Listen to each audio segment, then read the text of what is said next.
I came home 3 hours early because my flight got canceled. And I genuinely thought it was going to be a good day. That's the part that still gets me, honestly. I remember sitting at the gate in Vancouver, staring at the departure board watching that little status icon flip from on time to delayed to cancelled. And my first thought was, great, I can surprise my fiancée, pick up dinner from that Thai place she loves. Maybe we actually sit together for a full evening for once. I'd been doing contract work up north for the past 2 years. Long rotations, sometimes 3 weeks on, 1 week off, and the time at home always felt like something I had to earn. So yeah, canceled flight felt like a gift. I drove home with pad thai on the passenger seat and a bottle of wine in the back. It was a Tuesday in February. The roads were that particular kind of gray and slushy that only southern Ontario can produce in winter. I remember the windshield wipers were squeaking. I remember thinking that. The squeaking wipers. And then I pulled into the driveway and saw my younger brother's truck parked out front. I didn't think anything of it. My brother lived about 40 minutes away in Kitchener. And he and my fiancée had always gotten along well.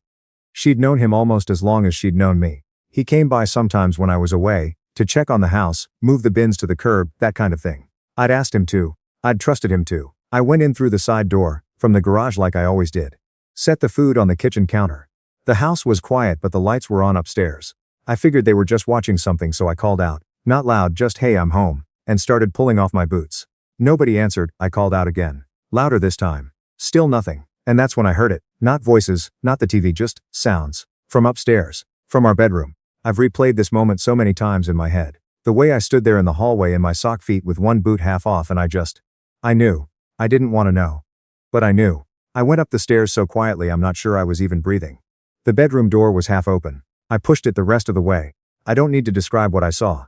You already know what I saw. My brother, my fiancée, in the bed that I'd bought, in the room that I'd painted twice because she couldn't decide between the 2 shades of gray. My fiancée saw me first. She scrambled to pull up the sheet and said, and I will never forget this, this is not what you think. I looked at her. I looked at my brother. I looked back at her. Okay, I said. And I walked back downstairs. I don't know why I said okay. I think my brain just needed something to fill the silence. My brother came down about 2 minutes later. He was still pulling his shirt over his head. He started with man I. And I held up my hand and told him to leave. He tried again. I told him a second time. He finally looked at my face properly and left. My fiancée came down 10 minutes after that, fully dressed. Mascara smudged, eyes red. She started to explain.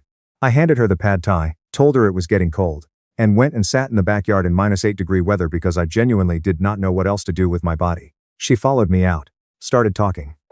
I let her talk. I didn't say anything.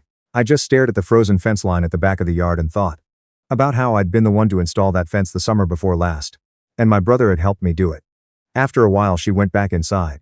A bit later she came back out and said she was going to stay at a friend's house and that she was sorry and that she loved me. And we could work through this. I didn't respond. She stood there for another minute and then went back inside. And I heard her car start up and pull away. I sat outside until I couldn't feel my hands. Then I went in, threw the pad thai in the garbage, and called my best friend. He answered on the second ring and said, "You sound terrible. What happened?" I told him. There was a long silence and then he said, "Are you at home right now?" And I said yes and he said, "Don't do anything, I'm coming over." He drove 45 minutes across the city and showed up with a 6-pack and just sat with me. Didn't try to fix it. Didn't say everything happens for a reason. Just sat there. I don't know if he knows how much that mattered. The next morning I called my fiancée and told her the engagement was over. She cried. She asked if we could talk in person. I said no. I told her I'd be in touch about arranging for her to get her things from the house. She said please don't do this, and I said I didn't do this and hung up. I texted my brother one sentence, "Don't contact me." He replied immediately, a long paragraph. Apologizing, explaining, saying it had only happened twice and it was a mistake and he'd never meant for me to find out this way. As if the problem was that I'd found out. I didn't reply. I called my parents that evening. My mom picked up. I told her what had happened, directly, calmly, no dramatics. And there was this long pause and then she said, "Are you sure?" I told her I was very sure. She made a sound I can't quite describe. Not quite sympathy. Something more like discomfort. She said she was sorry, and that she needed to talk to my dad and she'd call me back. She didn't call back that night. Or the next morning. My dad called me 2 days later. He said he'd spoken to my brother. He said my brother was devastated. That he was a mess, that he was genuinely remorseful. And this was so out of character for him. I sat and listened to all of this without interrupting. Then my dad said, "I really think you should hear him out." I asked my dad if he'd spoken to me before he spoke to my brother. He hadn't. I pointed that out. He said, well, you only see one side of it. I said, I saw both sides of it, Dad, with my own eyes, in my own bedroom. He went quiet. Then he said, I just don't want to see the family fall apart over this. Over this. Like it was a misunderstanding about who forgot to return a borrowed drill. I told my dad I had to go. He asked me to think about forgiving my brother. I didn't say anything to that. I just said goodbye and hung up. My fiancé called me 3 more times that week. I let it go to voicemail. The last message was 8 minutes long. I deleted it without listening to it past the first 30 seconds. She was crying. I stopped caring about that faster than I expected to. 2 weeks went by. She came with a friend to collect her things while I was at work. I'd arranged that deliberately. I came home to a house that was half emptied in a very particular way. Only her things missing. Everything that had been ours still there in place. Because neither of us had figured out that part yet. My mom texted me during the 3rd week. She said she thought maybe I was being a bit hasty. She said she'd been talking to some family friends who thought it was worth trying to save the relationship. She said, these things happen in relationships sometimes, and that she hoped I'd pray about it. I read that text 3 times. Then I went for a run in the cold, to stop myself from doing anything regrettable. And when I came back I replied, that I appreciated her, but that I would not be discussing my engagement, or my brother with her, and that if she wanted to talk about anything else, she was welcome to call. She called 15 minutes later. The conversation lasted 40 minutes. And was mostly her explaining why I was wrong about the way I was handling this, and telling me that my brother was really struggling, and asking if I understood how hard this was. For the whole family. At one point she said my brother had stopped eating properly. I said, okay, Mom. She said, don't okay, Mom, me. I apologized. She kept going. I said at the end that I loved her, that I had to let her go, and that I hoped she understood why I needed space. She did not understand why I needed space. Over the next couple of weeks, the calls came in cycles. My mom, then my dad, then my mom again, then my brother trying from different numbers I didn't have blocked yet. He showed up at my house once. I watched him from the upstairs window and didn't answer the door. He stood on the porch for a while, then got back in his truck and left.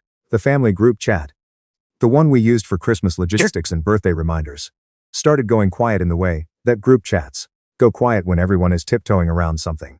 Then one evening my aunt posted a message that was clearly directed at the situation without naming it. Something about how family forgiveness is a gift we give ourselves.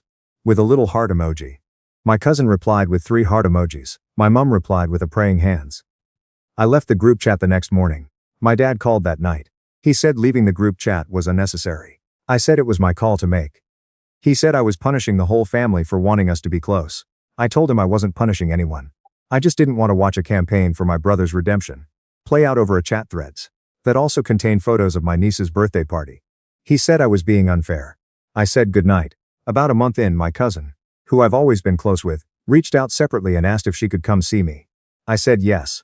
She drove up from Hamilton on a Saturday afternoon and sat at my kitchen table and was actually wonderful for about the first 20 minutes. She asked about me, asked how I was actually doing, didn't immediately start in on my brother. I thought for a moment that maybe this was going to be different. Then she said, I just think you should know that he's genuinely devastated. Like he's in a really dark place. And I think he needs to know you don't completely hate him. I sat with that for a second. I said, I need you to understand something. I don't hate him. But I'm not responsible for managing his feelings about what he did. That's not something I'm able to do right now. She said she understood. She said, but he's your brother. I said, I know. And he was my brother when he did this too. She didn't have much to say to that. We hugged when she left. I haven't spoken to her much since. The thing that no one in my family seemed to be able to grasp was that I wasn't sitting at home seething. I wasn't fantasizing about revenge. I wasn't in pieces. I was actually, and this was the part they couldn't compute, fine. Not immediately fine, obviously. The first week was genuinely rough. I didn't sleep well, I was distracted at work, I cried once in my truck in a parking lot in Barrie, and that was embarrassing but fine. But I had good people around me. My best friend checked in every couple of days. A few guys from work took me out for beers. I started going to the gym again in the mornings, which I'd stopped doing, because my fiancée was a night person, and I'd gradually shifted my whole schedule to match hers. I slept better, honestly. I didn't realize how much ambient tension had been sitting in that house until it was gone. About 6 weeks after the initial incident, my dad called and asked if I would come to dinner. Just family, he said. A chance to talk. I asked if my brother would be there. There was a pause and then he said my brother had been struggling and it would mean a lot to him. I said no. My dad said he was disappointed in me. That one landed differently than I expected. I sat with it for a second. Then I said, Dad, I need to be honest with you. I've been waiting for you to call and just ask how I'm doing. You haven't done that once in 6 weeks. Every call has been about my brother. Every text from mom has been about my brother. Nobody in this family has sat with me in this, and now you're telling me you're disappointed in me." He was quiet. I said, "I'm not coming to dinner. And I need some time away from these conversations." He said, "So you're cutting us off now?" I said, "I'm taking space. There's a difference. But if you keep calling me to advocate for my brother, then yes, I'll need to step back further." He said he didn't understand me. I said that was okay. I said I loved him. I hung up. I blocked my brother's number properly after that, all the variants. I kept my parents' numbers unblocked, but put them on Do Not Disturb, and let the calls go to voicemail. Most of the voicemails were variations on the same theme. One from my mom, late on a Wednesday night, was her crying and saying she felt like she'd lost 2 sons. And she didn't understand why I was doing this to the family. I felt bad for about 10 minutes. Then I remembered that I hadn't done anything. Then I went to sleep. The thing about that period, the 2 or 3 months after, was that it was simultaneously very painful, and also weirdly clarifying. Like I kept waiting to feel like I'd made the wrong call, and it just never came. My brother had done something unforgivable. My family had, in response, made him the victim. Those two facts sat side by side and didn't move. I started seeing a therapist sometime around month 2. Not because I was falling apart, but because my best friend quietly suggested it, and it seemed like a reasonable thing to do. She was a woman in her 50s who worked out of a little office near Dundas Square. And she had this very calm way of asking questions that made me feel like I was figuring things out myself rather than being told what to think. She was the first person who named what my family was doing. She called it DARVO: deny, attack, reverse victim and offender. She explained that it's a common dynamic in families with a golden child pattern. She said the family's reaction said far more about their internal dynamics than it said about me. I didn't know what to do with the term golden child at first. My brother was 2 years younger than me. Growing up, I'd always thought we were treated pretty similarly, but when I started actually thinking about it, the times my brother had made mistakes and my parents had absorbed them, managed them, minimized them, while my mistakes had been discussed and deliberated, I started to see the shape of something I hadn't noticed before. Like one of those optical illusions where once you see it, you can't unsee it. Around month 4, I got a message from my fiancée. Former fiancé. She'd tracked me down through a mutual friend because I had her blocked everywhere. The message was 3 paragraphs. The gist was, she'd ended things with my brother. She said he'd become obsessive and controlling. After she'd moved in with him briefly following our split. She said she'd had to get a peace bond against him because he wouldn't leave her alone. I read that twice. I didn't feel sorry for her. But I did feel something. A grim kind of recognition. My brother had not been some tragic romantic lead, who'd fallen helplessly in love with the wrong person. He'd been someone who'd seen something that belonged to his brother. And had taken it, and when the person proved harder to possess than he'd imagined, he'd turned possessive and ugly. The person he'd destroyed my engagement over had gotten a peace bond against him within 4 months. I didn't share this with my family. I didn't feel the need to. I wasn't building a case. I just filed it away. I went back to work full rotations in the spring. Got moved to a better site, longer contract, better pay. Rented out the house. It felt too big and too quiet and too full of specific memories. And took a sublet downtown for a while. Started rebuilding something. It was slow. It wasn't dramatic. It didn't feel like a movie. It mostly felt like just getting up every day and doing the things.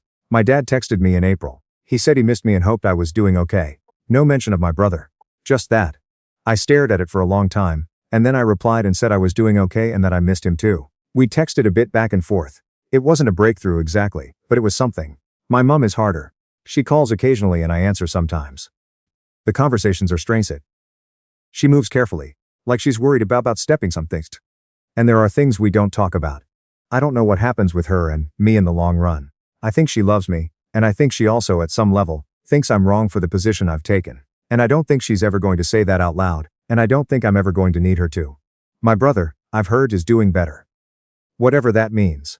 I haven't spoken to him. I don't expect to. That door isn't completely closed in my mind. I'm a practical person and I know that grief and time and distance change things. But it's closed for now, and it will stay closed for as long as it needs to be.